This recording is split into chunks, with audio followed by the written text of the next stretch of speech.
A Bíblia diz que vamos ter avisos.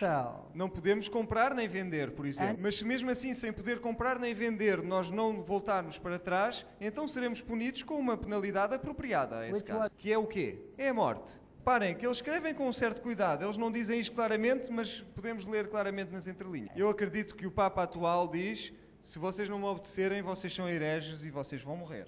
E ele ordena que isto seja colocado na lei canónica da Igreja, que foi dada a nós, e reparem, o nós tem um U grande, seria com N grande, no ano do nosso pontificado, mais uma vez com letra maiúscula, em 18 de maio de 1998. E em 1999, quanto tempo passou? Reparem, é no ano seguinte, estamos a falar no ano seguinte. Reparem, houve uma reunião em Roma. 2.000 líderes religiosos vieram até Roma. Havia budistas, zoroastrianos, católicos, hindus, xamãs, judeus, ecuménicos, e todos eles dizem-nos que têm de se juntar na condenação dos fundamentalistas muçulmanos. Não é o que diz ali, não fala ali. Ali fala, quem é que eles têm de condenar? Os fundamentalistas cristãos, que abusam das pregações e procuram converter outros e incitar ao ódio e à violência. Todos os que estavam presentes naquela reunião acordaram em 2 pontos. O Papa João Paulo II foi nomeado por consenso como o chefe espiritual, o guia espiritual e o responsável espiritual do planeta. E os fundamentalistas religiosos que recusem partilhar deste movimento devem ser silenciados. Devem ser denunciados como extremistas perigosos e cheios de ódio. Aqui estou e eu não posso fazer mais do que isto que estou a fazer aqui. Roma disse quem é que vão ser os protestantes consistentes, os únicos, e Roma desafia o mundo a dizer: escolham entre o catolicismo ou o adventismo. Roma vai fazer uma lei, já fez uma lei que diz: se vocês não obedecerem ao domingo, vocês serão mortos. E agora temos problemas. Jovens, vocês estão entre a espada e a parede. Se vocês não obedecerem à Igreja Católica Romana, vocês são uns extremistas perigosos e cheios de ódio. Se vocês condenarem o protestantismo, então são uma seita. Portanto, não podem ganhar. Mas não se preocupem com isso, porque Deus é mais forte do que tudo isto. Será que a América vai realmente fazer o que estamos a dizer? Eles vão, com certeza. Logo a seguir àquela reunião, o Presidente dos Estados Unidos abriu o Museu Católico em Washington, nos Estados Unidos. E ele disse, e vou citar: a melhor forma de honrar o Papa João Paulo II, verdadeiramente um dos grandes homens, é levar os seus ensinamentos a sério, ouvir as suas palavras e colocar as suas palavras em ação aqui na América. Este é um desafio que nós temos de aceitar. E, portanto, o Presidente diz: eu não me importo de violar a Constituição dos Estados Unidos, porque eu estou a fazer o cumprimento de uma profecia bíblica. E, portanto, o Papa terá sido o último Papa antes dos eventos do fim. E o Presidente diz que vai fazer o que o Papa disse para fazer. O Papa pede leis dominicais e, se não me obedecerem, eu vou destruí-los. Onde é que nós estamos em termos do calendário do tempo? Estamos em tempo de fazer, enfim, ações muito bonitas com música ou com grande fantasia, ou estamos no tempo de avisar o mundo? Jovens, deixem-me dizer-vos outra coisa, avisar-vos sobre outra coisa. Eles vão separar-vos das vossas famílias, dos vossos mais velhos. Sabem, os jovens precisam aqui de um enquadramento mental diferente. As pessoas mais velhas arrastam-se, nada muda. Vamos dar-vos igrejas diferentes, uma sala diferente de culto, onde vocês podem ir com o cabelo comprido, podem fazer um tipo de culto bastante diferente. Nós vivemos em novos tempos. Reparem, isto é um novo século. Isto não é como no passado. Eu desafio-vos hoje: tragam-me um texto na Bíblia onde Jesus separou os jovens dos adultos na adoração. Eu vou comer o meu computador se vocês me provarem isso e vou deixar de ser evangelista.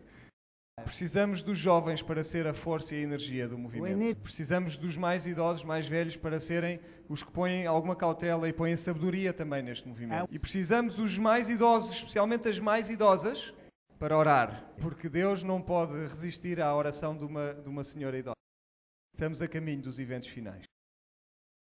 Keith Turnier diz que a parede que separa a Igreja e o Estado tem de ser derrubada. Os que se opõem ao que nós dizemos, às nossas ideias, esses são os novos fascistas.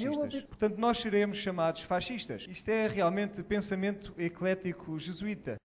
Eles criaram o fascismo e aqueles que os opõem agora eles chamam-os fascistas. Repara que vimos antes que o Matthew Fox chamou estas pessoas cristofascistas. Alice Bailey escreveu que não haveria qualquer separação entre a Igreja Universal e a loja sagrada dos maçons. E agora reparem com atenção. As Nações Unidas vão fazer uma nova Igreja de Deus. E reparem porque é que nós precisamos de uma sessão sobre as Nações Unidas, liderada por todas as religiões.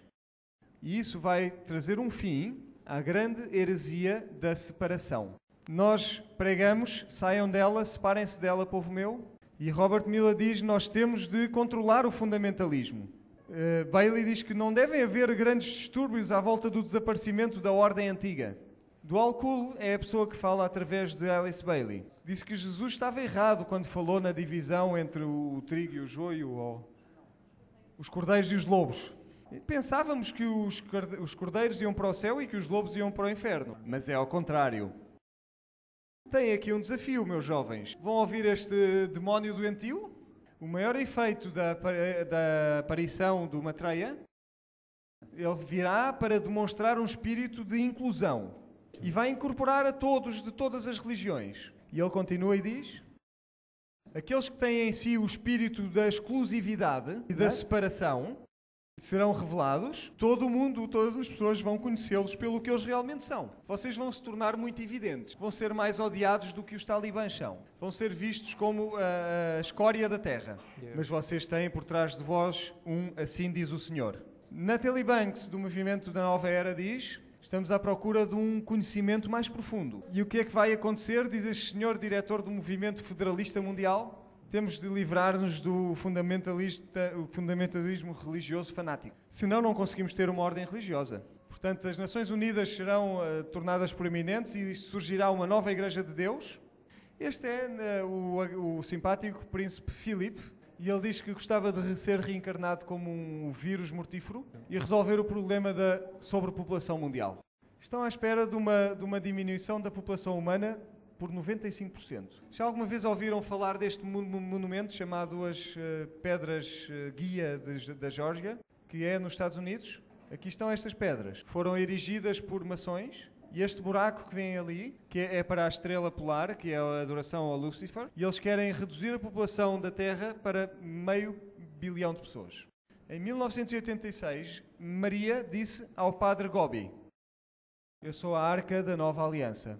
Ela diz que no tempo de Noé, pois como no tempo de Noé, toda a gente vai vir e reunir-se na arca. E eles foram protegidos, os que entraram na arca, do castigo terrível. E ela está a dizer: eu estou a convidar-vos para esta arca da nova aliança, que é o seu coração sagrado. Não olhem para qualquer outro lado, porque o que vai acontecer hoje também aconteceu nos dias antes do dilúvio. Há outra organização que diz que há uma arca. Venham para a arca. Quem são esses? São os adventistas do sétimo dia. Venham para a arca. Eu digo sempre que há bastante sujidade na arca. Mas fora da arca, o que há é morte. E realmente, às vezes, é preciso tapar o nosso nariz dentro da arca, porque realmente há problemas. Mas se arranjarmos uma mola para pôr aqui, porque fora da arca, a alternativa é a morte. E há porcos-espinhos, há cardos e porcos-espinhos, há problemas na arca. E às vezes, sem querer, podemos sentar-nos em cima de um deles. Também há rinocerontes, e eles podem ser um problema. Mas sabem, também nessa arca também há os pássaros mais bonitos que vocês podem imaginar. E portanto podemos olhar para a nossa igreja e ver tudo o que está mal na nossa igreja. E podemos passar o nosso tempo a remexer todo o que é mau e sujo que há na nossa igreja. Ou podemos olhar para o arco-íris da promessa e falar com os veados ou com os pássaros bonitos e esperar a vinda do nosso Senhor. Esta é a nossa escolha. Jesus disse: eu sou a verdade e a vida, nenhum homem pode vir ao Pai sem ser por mim.